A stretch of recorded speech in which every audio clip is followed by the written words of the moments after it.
ప్రధాని మోదీ పర్యటన తెలంగాణకు భారీ కానుక ఇవ్వనుంది. తన పర్యటనలో 9,400 కోట్ల రూపాయల విలువైన ప్రాజెక్టులకు ప్రధాని మోదీ శంకుస్థాపనలు, ప్రారంభోత్సవాలు చేయనున్నారు.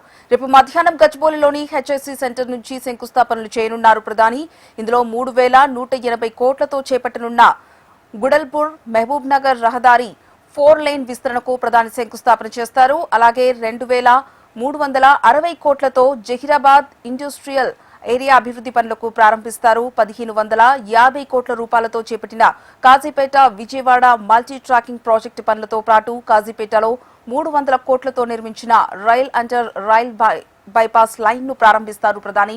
1,700 కోట్లతో వరంగల్లో అత్యాధునిక సౌకర్యాలతో నిర్మించిన కాకతీయ మెగా టెక్స్టైల్ పార్క్, మల్కాపూర్లో ఇండియన్ ఆయిల్ కార్పొరేషన్ నిర్మించిన అత్యాధునిక గ్రీన్ ఫీల్డ్ పిఓఎల్ టెర్మినల్ ను కూడా ఈ సందర్భంగా ప్రారంభించనున్నారు ప్రధాని.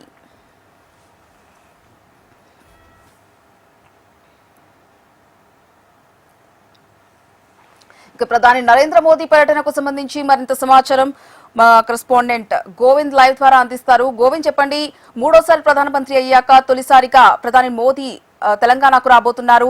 ఈ నేపథ్యంలో బీజేపీ శ్రేణులు భారీగా జనసమీకరణ చేస్తున్నాయి.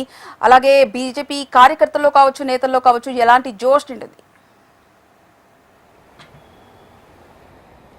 ఎస్ హరిప్రియ, ఏదైతే మూడోసారి ప్రధాని అయిన తర్వాత తెలంగాణకు తొలిసారిగా మోడీ రావడం, అదేవిధంగా ఈ యొక్క ఇటీవల జరిగినటువంటి 5 రాష్ట్రాలు ఏకంగా 3 రాష్ట్రాలు బీజేపీ గెలిచిన జోష్ మంత్రంగా కూడా ప్రధాని రాబోతా ఉన్నాడు. ఒకవైపు ప్రధాని అయిన తర్వాత మూడోసారి ప్రధాని అయిన తర్వాత తొలిసారిగా, అదేవిధంగా 3 రాష్ట్రాల గెలుపు తర్వాత ఒక బహిరంగ సభకు, అదేవిధంగా తెలంగాణ రాష్ట్ర అభివృద్ధికి కేంద్ర ప్రభుత్వం ఎలాంటి ఇప్పటివరకు నిధులు ఇచ్చింది, ఎలాంటి ప్రాజెక్టులు చేయబోతున్నాం అనేది ఒక అభివృద్ధి మంత్రం ఒకవైపు, మరోవైపు అయితే రాజకీయ మాటల తూటలు పేలే అవకాశం కూడా రేపు మనకు కనిపిస్తూ ఉంది. ముఖ్యంగా రేపటి ప్రోగ్రాం మనం చూసుకున్నట్లయితే అధికారిక కార్యక్రమం మాత్రం యొక్క ప్రధానమంత్రిది రేపు ఉండబోతోంది. అందులో భాగంగా 2:50 నిమిషాలకు బేగంపేట ఎయిర్పోర్ట్కు ప్రధాని రాబోతా ఉన్నారు. అటు నుంచి నేరుగా కూడా రోడ్డు మార్గాన కూడా హెచ్ఎస్సీసీ చేరుకుంటారు. అక్కడ ఎస్ఎస్సీలో ఏర్పాటు చేసినటువంటి పలు అభివృద్ధి కార్యక్రమాలు, అదేవిధంగా పలు శంకుస్థాపనలు కూడా ప్రధానమంత్రి చేయబోతున్నారు. అయితే ఈ యొక్క అభివృద్ధి కార్యక్రమాలు మాత్రం అన్ని కూడా ఓవరాల్గా వర్చువల్గా జరగబోతా ఉన్నాయి. అయితే ముఖ్యంగా ఈ యొక్క వర్చువల్ కార్యక్రమానికి కూడా రాష్ట్ర ముఖ్యమంత్రి రేవంత్ రెడ్డి, అదేవిధంగా రాష్ట్ర గవర్నర్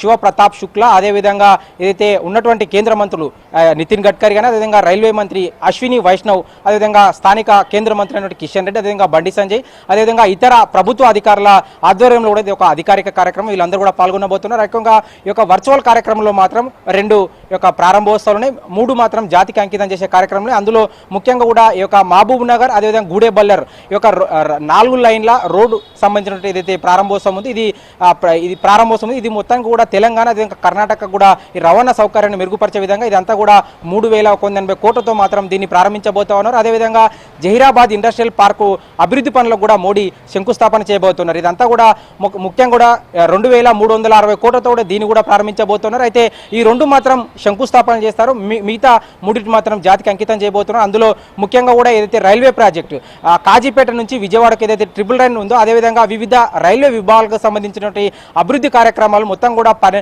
1,250 కోట్ల రూపాయలతో మాత్రం దీనిని జాతికి అంకితం చేయబోతున్నారు. అదేవిధంగా కాజీపేట దగ్గర ఉన్నటువంటి అండర్ లైన్ బైపాస్ ను కూడా, అంటే ట్రాఫిక్ నియంత్రణ కూడా, అదేవిధంగా ఎక్స్ప్రెస్ రైళ్లు కూడా వేగవంతంగా గమ్యానికి చేరుకోవడానికి మాత్రం ఇది అంతా సునాయాసంగా పనిచేస్తుందని కూడా చెప్పుకుంటున్నారు. దీనికి కూడా 300 కోట్లతో మాత్రం దీన్ని అభివృద్ధి చేయబోతున్నారు. దీన్ని కూడా జాతికి అంకితం చేయబోతున్నారు. తర్వాత కూడా ఇక వరంగల్ కేంద్రంగా ఏదైతే టెక్స్టైల్ పార్క్ ఉందో, అదేవిధంగా కాకతీయ మెగా టెక్స్టైల్ పార్క్ ఉంది, దీన్ని కూడా జాతికి అంకితం చేయబోతున్నారు. ఇదైతే వస్త్ర పరిశ్రమ రంగం ఉంది, ఇదంతా కూడా అంతర్జాతీయంగా కూడా గుర్తింపు పొందే అవకాశం ఉంది. అదేవిధంగా ఉత్తర తెలంగాణలో మాత్రం ఇది ఒక మణిహారంగా కూడా కాబోతున్నట్టు కూడా బీజేపీ నేతలు అయితే చెప్తున్న పరిస్థితి. దీనికి మొత్తంగా కూడా చూసినట్లయితే 1,700 కోట్లతో మాత్రం దీన్ని అభివృద్ధి చేశారు. కాబట్టి దీన్ని కూడా జాతికి అంకితం చేయబోతున్నారు. ఇక ముఖ్యంగా ఈ యొక్క హైదరాబాద్ కేంద్రంగా ఏదైతే మల్కాపూర్ కేంద్రంగా గ్రీన్ ఫీల్డ్ టెర్మినల్ కూడా ప్రారంభించబోతున్నారు. అయితే ముఖ్యంగా ఇందులో ఇక్కడ పెట్రోల్ కానీ డీజిల్ కానీ ఉత్పత్తి కేంద్రంగా, అదేవిధంగా మొత్తంగా చూసినట్లయితే 1,06 కోట్ల కిలోమీటర్లకు మాత్రం కూడా ఇది ఒక కార్యక్రమం, అంటే ఉత్పత్తి సామర్థ్యాన్ని కూడా దీన్ని టెర్మినల్ కూడా ప్రారంభించబోతా ఉన్నారు. ముఖ్యంగా ఈ యొక్క అభివృద్ధి కార్యక్రమాలతో పాటు కూడా మోడీ యొక్క అభివృద్ధి కార్యక్రమం అయిన తర్వాత కూడా నేరుగా మళ్ళీ హెచ్ఎస్సీసీ నుంచి కూడా అక్కడే ఉన్నటువంటి అంటే గచ్చిబౌలి కేంద్రంగా కూడా ఒక ప్రైవేట్ ఆసుపత్రి సాయి సింధు ఆసుపత్రి ఉంది, అక్కడ కూడా ప్రధాని ప్రారంభించబోతా ఉన్నారు. దాని తర్వాత నేరుగా రోడ్డు మార్గాన ప్రధాని సభా వేదిక కూడా చేరుకుంటారు కూడా బీజేపీ వర్గాలు చెబుతా ఉన్నాయి. అదేవిధంగా ఇక సభా వేదికకు చేరుకున్న తర్వాత అంతకంటే ముందు రోజులుగా కూడా ఒక గంట పాటు కూడా సీఎం ప్రధానమంత్రి అదేవిధంగా రిజర్వ్ టైం కూడా కేటాయించడం జరిగింది. మరి ప్రధానమంత్రితో ఆ రిజర్వ్ ఏ టైం కేటాయించబడిందో ఆ టైంలో మరి ఇక్కడ ఉన్నటువంటి 8 మంది ఎంపీలు కానీ అదేవిధంగా కేంద్ర మంత్రులు అదేవిధంగా ఎమ్మెల్యేలు ఎమ్మెల్సీలు పార్టీకి సంబంధించిన నేతలందరితో కూడా భేటీ అయ్యే అవకాశం ఉంది.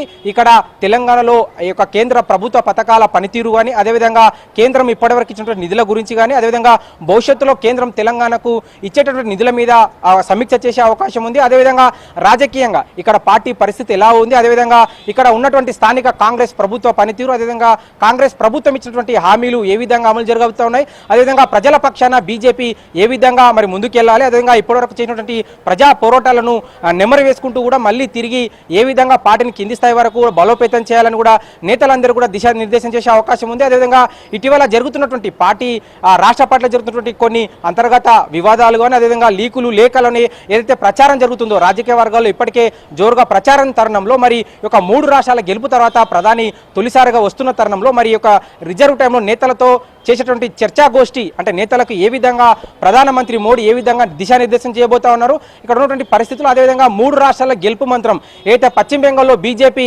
ఊహించిన దానికంటే కూడా ఎక్కువ సీట్లు రావడం ఇప్పటికే ప్రభుత్వం కూడా ఈ రోజు ఏర్పడడం మరి అక్కడ జరిగినటువంటి ఏదైతే గెలుపుకు మంత్రం ఉందో అట్లాంటి అవకాశాలు అంటే పాజిటివ్ ఏదైతే ఉందో పాజిటివ్ వైపు కూడా తెలంగాణ బీజేపీలో నింపాలనే ఒక లక్ష్యంతో మాత్రం రాష్ట్ర పార్టీ ఇప్పటికే ఆ విధంగా కూడా ఇప్పటికే సిద్ధమైంది. దాంతో ప్రధానితో భేటీ రైట్.